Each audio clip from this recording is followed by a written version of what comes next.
ज्योति मल्होत्रा हरियाणा के हिसार की रहने वाली अपने यूट्यूब चैनल ट्रैवल विद जे.ओ. पे ट्रैवल व्लॉग्स के लिए फेमस थी। 3,70,000 सब्सक्राइबर्स और इंस्टाग्राम पे अच्छी खासी फॉलोइंग के साथ ज्योति नई जगह एक्सप्लोर करने का अपना पैशन दुनिया के साथ शेयर करती थी। उसके वीडियोस, स्टनिंग विजुअल्स और एंगेजिंग स्टोरीज से भरे लोगों को बहुत पसंद आते थे। लेकिन 17 मई 2025 को ज्योति की जिंदगी में एक बहुत बड़ा मोड़ आ गया।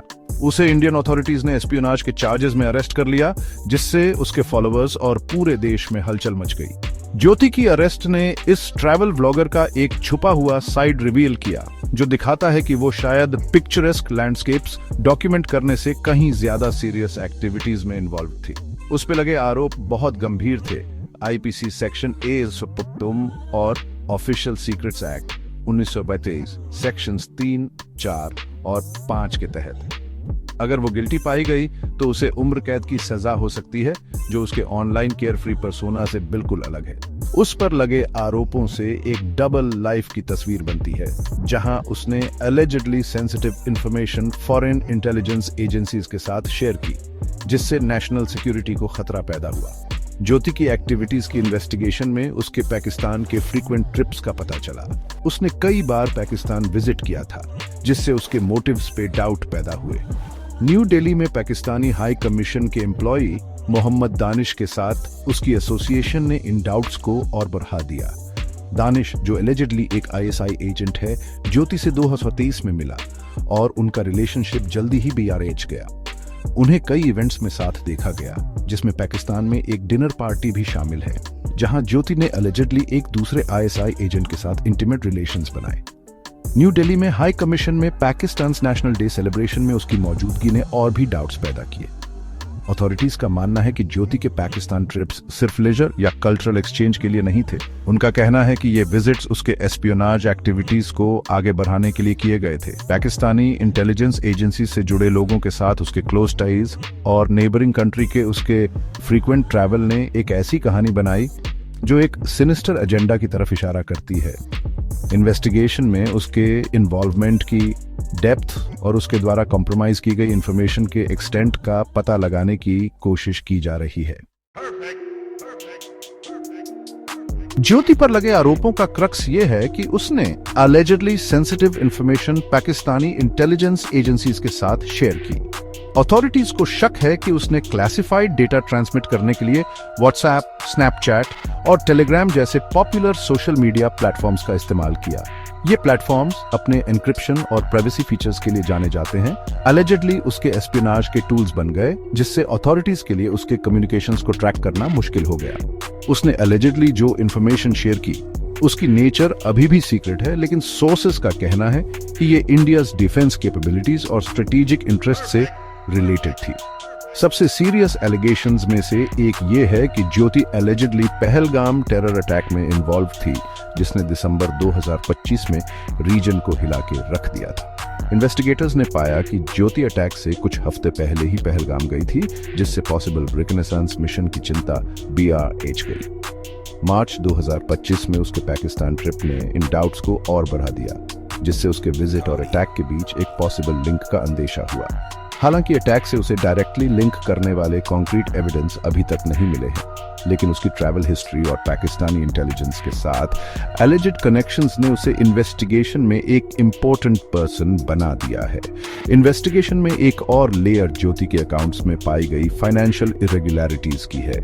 उसके ट्रैवल एक्सपेंसेस, जो अक्सर लैविश और फ्रीक्वेंट थे, उसकी नोन सोर्सेज ऑफ इनकम से ज्यादा लग रहे थे। इस डिस्क्रिपेंसी ने डाउट्स पैदा किए, जिससे अथॉरिटीज को लगा कि उसे शायद एक्सटर्नल फंडिंग मिल रही थी, पोटेंशियली फॉरेन हैंडलर्स से। उसके फाइनेंशियल डीलिंग्स की इन्वेस्टिगेशन का एम इन फंड्स के सोर्स का पता लगाना और एक मनी ट्रेल एस्टैब्लिश करना था, जो उसके खिलाफ एस्पियोनाज चार्जेस को और मजबूत कर सके। ज्योति के केस की इन्वेस्टिगेशन उसके इमीडिएट सर्कल से आगे बढ़ी, जिससे कई रिलेटेड अरेस्ट हुए। गजाला, एक 35 साल की महिला, को ज्योति के ट्रैवल और फाइनेंशियल ट्रांजैक्शंस में एलिजिडली हेल्प करने के लिए अरेस्ट किया गया। इसी तरह यमीन मोहम्मद को ज्योति को एलिजिडली फंड्स ट्रांसफर करने के लिए अरेस्ट किया गया, पोटेंशियली उसके हैंडलर्स की तरफ से। इन अरेस्ट्स ने एक बड़े नेटवर्क की पॉसिबिलिटी को हाईलाइट किया, जो ज्योति के साथ मिलकर काम कर रहा था। और अलेजिडली उसके एस्पियोनाज एक्टिविटीज को सपोर्ट कर रहा था। अथॉरिटीज इस नेटवर्क को डिसमेंटल करने और इन्वॉल्व सभी लोगों को सजा दिलाने के लिए डिटरमिन्ड थे। कैथल के रहने वाले देविंदर सिंह ढिल्लों की गिरफ्तारी से ज्योति के मामले की जांच में एक अहम मोड़ आया।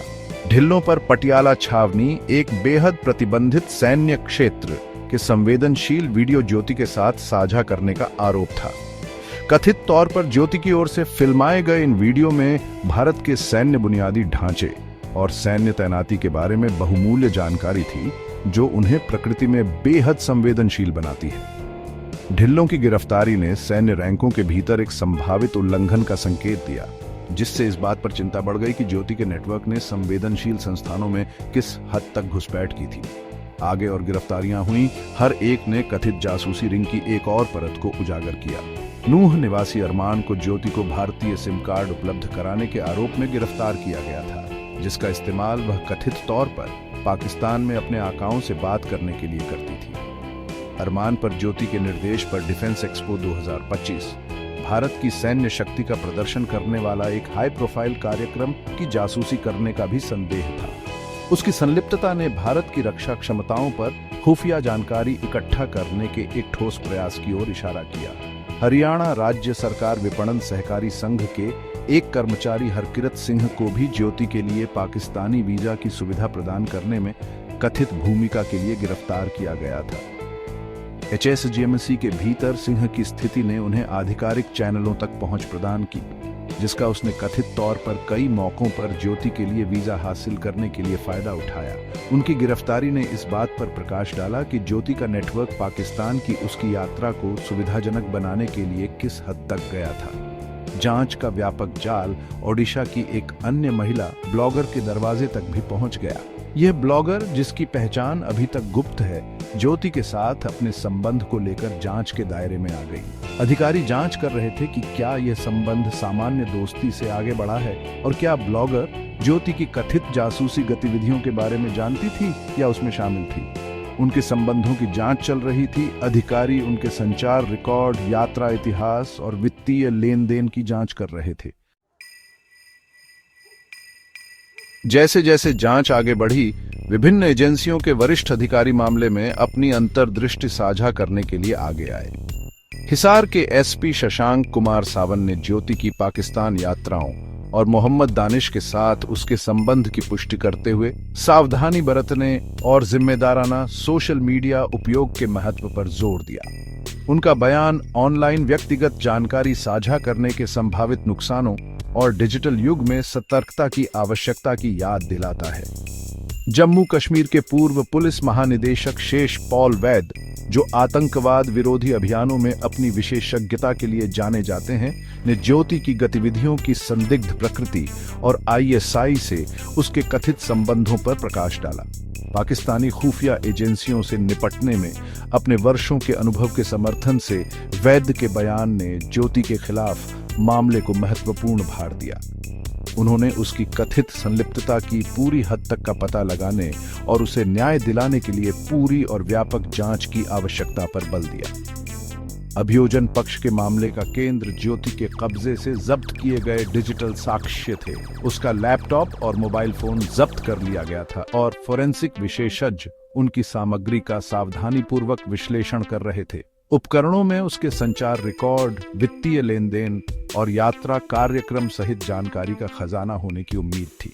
घटनाओं की समय रेखा स्थापित करने, उसके संपर्कों की पहचान करने और उसके खिलाफ आरोपों की पुष्टि करने में इस डिजिटल साक्ष्य का विश्लेषण महत्वपूर्ण था।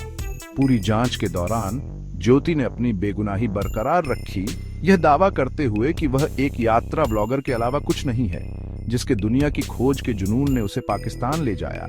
उसने जासूसी के आरोपों को निराधार बताते हुए कहा कि पाकिस्तानी व्यक्तियों के साथ उसकी बातचीत पूरी तरह से सामाजिक थी। हालांकि अधिकारियों ने उसके दावों पर संदेह किया, जिनका मानना था कि उन्होंने उसका अपराध साबित करने के लिए पर्याप्त सबूत इकट्ठा कर लिए हैं। ज्योति मल्होत्रा के मामले की जांच चल रही थी, जिसमें राष्ट्रीय जांच एजेंसी सहित कई एजेंसियां सच्चाई का पता लगाने के लिए अथक प्रयास कर रही थी। ज्योति को 17 मई 2025 को अदालत में पेश किया गया, जहां उसे 5 दिनों की न्यायिक हिरासत में भेज दिया गया। उसकी अगली अदालत में पेशी 22 मई 2025 को होनी थी, जहां अभियोजन पक्ष से अपना मामला पेश करने और उसकी निरंतर हिरासत की मांग करने की उम्मीद थी। इस सुनवाई के परिणाम से जांच के भविष्य के पाठ्यक्रम और ज्योति के भाग्य का निर्धारण होगा।